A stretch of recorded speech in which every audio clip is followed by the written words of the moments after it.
ما ملت اسلام کی ایمان شرفی ماست، قرآن خدا در بر سنت بکفی ماست، قرآن خدا در بر سنت بکفی ماست.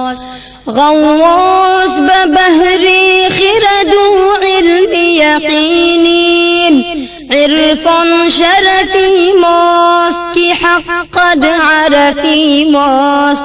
ما ملت اسلام که ایمان شرفی ماست، قرآن خدا در بر سنت بکفی ماست. ما بی‌طرفیم و طرفی غیر نداریم، آن بی‌طرف استیم که الله طرفی ماست.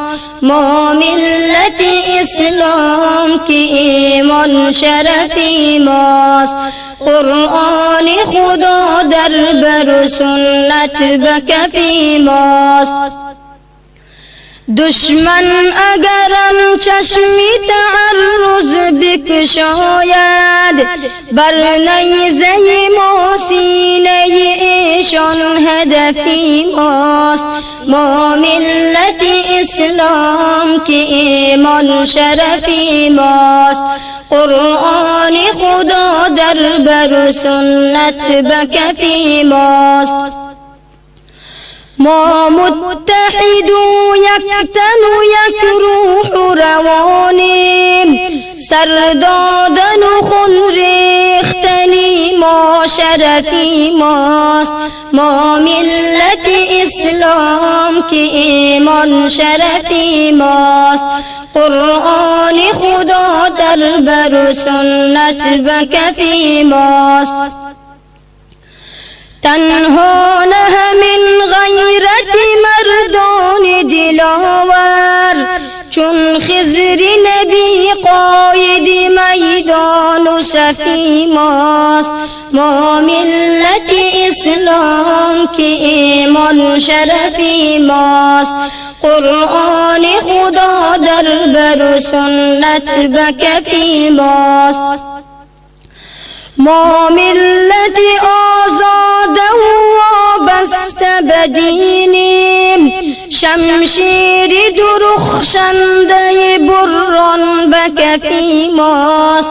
ما ملت اسلام که ایمان شرفی ماست، قرآن خدا در بر سنت بکفی ماست. ما را هوسی خون شهادت چو عروس است، سربازی ما عرض عهدی سلفی ماست. ما ملت اسلام که ایمان شرفی ماست، قرآن خدا در بر سنت بکفی ماست. دشمن چو به طیاره و بر تانک بنازد، با تیر دعای سحری در شلفی ماست. ما ملت اسلام که ایمان شرفی ماست، قرآن خدا در بر سنت بکفی ماست. ما ملت افغان و مطیعیم به قرآن، ما آب روانیم و مخالف چو کفی ماست. ما ملت اسلام که ایمان شرفی ماست، قرآن خدا در بر سنت بکفی ماست. زان روی به ما امر اطاعت شده واجب، با آیت قرآن و به قول سلفی ماست. ما ملت اسلام که ایمان شرفی ماست، قرآن خدا در بر سنت بکفی ماست. این عسکری با غیرت و مردان دلاور، شکر است که فرزندی عزیز و خلفی ماست، ما ملت اسلام که ایمان شرفی ماست. قرآن خدا در بر و سنت بکفی ماست.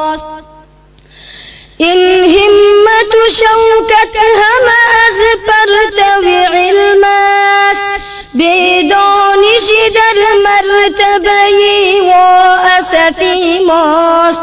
ما ملت اسلام که ایمان شرفی ماست، قرآن خدا در بر و سنت بکفی ماست.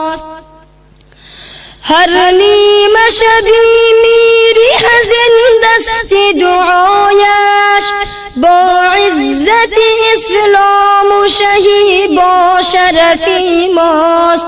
ما ملت اسلام که ایمان شرفی ماست، قرآن خدا در بر و سنت بکفی ماست. قرآن خدا در بر و سنت بکفی ماست. ما